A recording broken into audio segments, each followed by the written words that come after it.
여러분 반갑습니다. 오늘 같이 보실 하나님의 말씀은 마태복음 5장 9절입니다. 화평하게 하는 자는 복이 있나니 그들이 하나님의 아들이라 일컬음을 받을 것이며. 아멘. 화평하게 하는 자라는 제목으로 하나님의 말씀 듣겠습니다. 여러분, 하나님이 세상을 만드셨던 때를 한번 생각해 보시죠. 성경은 이렇게 말씀을 합니다. 태초에 하나님이 천지를 창조하시니라. 땅이 혼돈하고 공허하며 흑암이 깊음 위에 있고 하나님의 영은 수면 위에 운행하시니라. 하나님이 이르시되 빛이 있으라 하시니 빛이 있었고. 성경은 창세전의 모습을 혼돈과 공허와 깊은 흑암이라고 묘사를 합니다. 그런데 하나님이 말씀하셨을 때 빛이 생겼고 질서가 생겼고 의미가 생겼고 조화와 아름다움이 생겼습니다.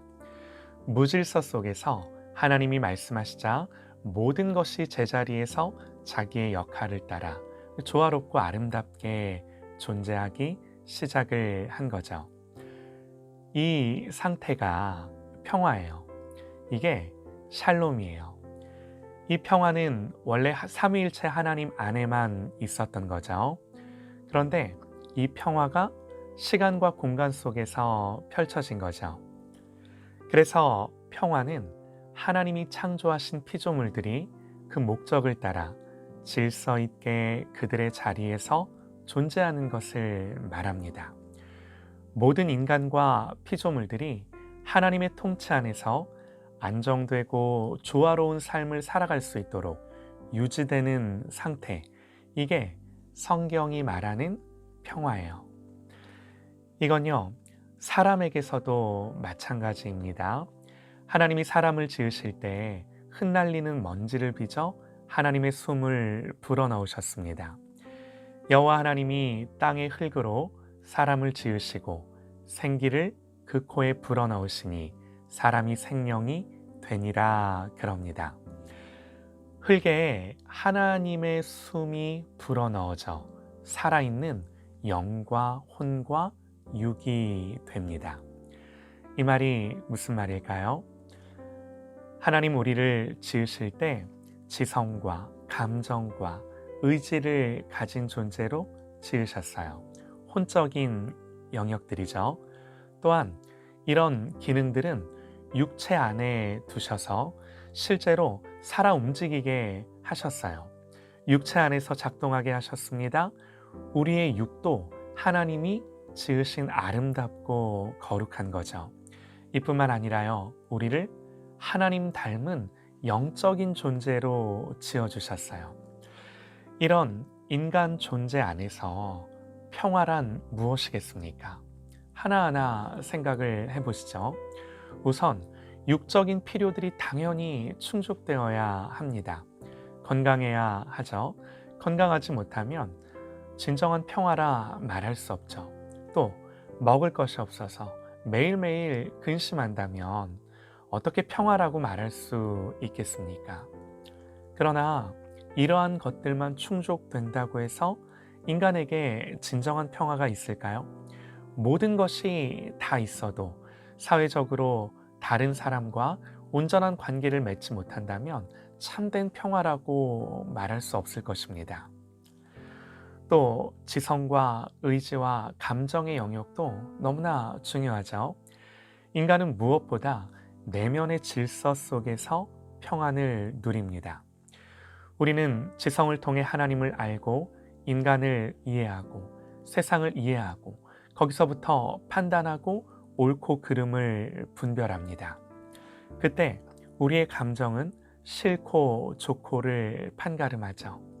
그러면 의지가 작동을 하면서 선택하고 결정을 하는 거예요.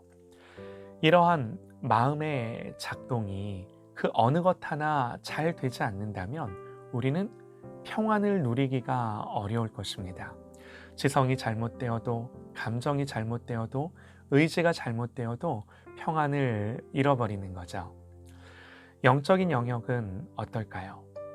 인간은 영적인 존재로 지음받았음을 절대로 간과하지 말아야 합니다. 유한한 존재인 듯 하나 무한을 그리워하며 생각하고 영원을 사모합니다. 세상 모든 피조물들과는 달리 영적인 것들을 추구하기를 그치지 않아요. 하나님을 만나기 전까지는요, 이 모든 영적인 갈망은 절대로 채워지지 않습니다. 인간은 이 모든 것들이 온전한 기능을 할 때 하나님 정하신 목적에 부합된 상태일 때 참된 평화를 누리게 되는 거죠. 인간은요, 그런 존재예요. 문제는 뭔가요? 죄와 함께 이 모든 것들이 깨졌습니다. 먼저 자기 자신과의 관계가 깨졌고요. 타인과의 관계가 깨졌고요. 다른 모든 피조물과의 관계가 깨졌고요. 무엇보다 하나님과의 관계가 깨졌습니다. 아담과 하와가 범죄했을 때 성경은 뭐라고 말하나요? 먼저 그들의 눈이 밝아져 자기들이 벗은 줄을 알고 무화과 나무 잎을 엮어 옷을 만들었다 그러는데요. 모든 수치와 죄책감에 자신을 가리고자 하는 존재가 된 거죠. 두 번째는요, 하나님 부르실 때 내가 동산에서 하나님의 소리를 듣고 내가 벗었으므로 두려워하여 숨었나이다. 하나님을 향하여 두려워 숨는 존재가 된 거죠. 하나님으로부터 도피합니다. 세 번째는요, 타인과의 관계가 무너졌죠. 인간이 범죄했을 때 부부의 관계가 깨졌고요. 형제의 관계가 무너졌고요. 가정이 해체됐고요. 부모와 자식 간의 모든 관계가 무너진 거죠. 네 번째는요, 땅이 내게 가시덤불과 엉겅퀴를 낼 것이라. 내가 흙으로 돌아갈 때까지 얼굴에 땀을 흘려야 먹을 것을 먹으리라. 땅이 자연스럽게 먹을 것을 내주지 않죠. 땀 흘려 노동을 하고 밭을 갈아야 음식을 먹고 살 수 있게 된 겁니다. 자연과의 사투가 시작되고요. 살기 위해 치열한 경쟁과 전쟁이 시작이 된 거죠.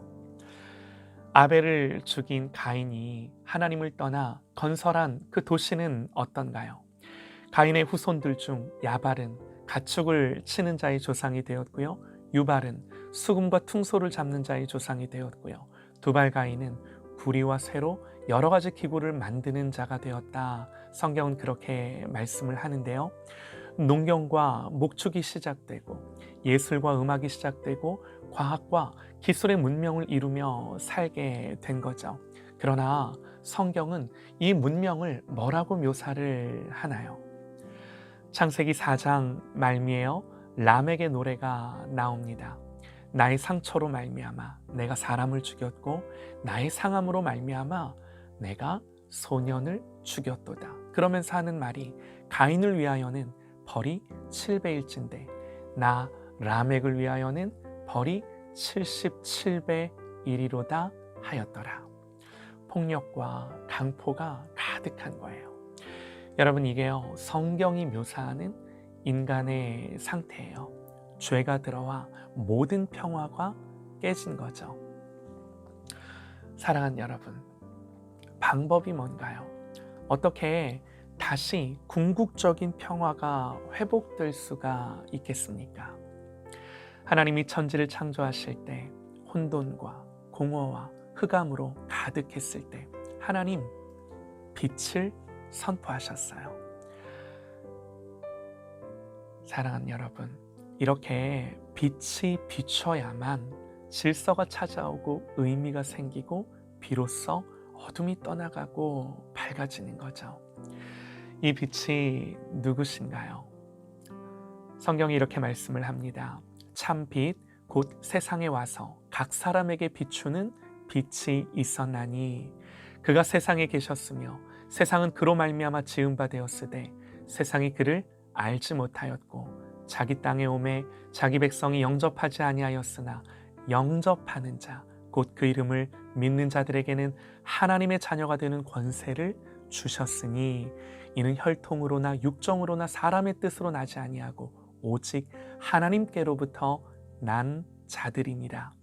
말씀이 육신이 되어 우리 가운데 거하심에 우리가 그의 영광을 보니 아버지의 독생자의 영광이요 은혜와 진리가 충만하더라.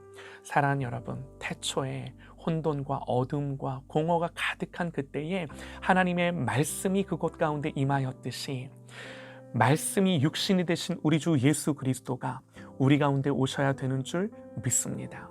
이 주님을 영접해야 되는 줄 믿습니다. 은혜와 진리가 충만하신 예수 그리스도, 이 빛이 환히 비출 때 비로소 어둠이 물러가고 참된 평화가 찾아오는 거예요. 그는 우리의 화평이신지라.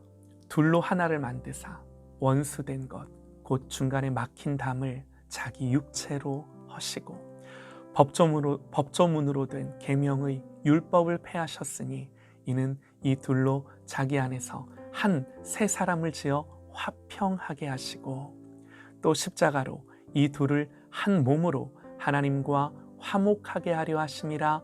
원수된 것을 십자가로 소멸하시고 또 오셔서 먼 데 있는 너희에게 평안을 전하셨으니 가까운 데 있는 자들에게 평안을 전하셨으니 이는 그로 말미암아 우리 둘이 한 성령 안에서 아버지께 나아감을 얻게 하려 하심이라. 아멘. 이 놀라운 은혜가 저와 여러분의 삶에 먼저 부어져 화평케 하는 자가 되기 전에 하나님과 먼저 화평하고 우리 자신 안에서 이 화평을 이루는 자가 되어지기를 간절히 소망합니다.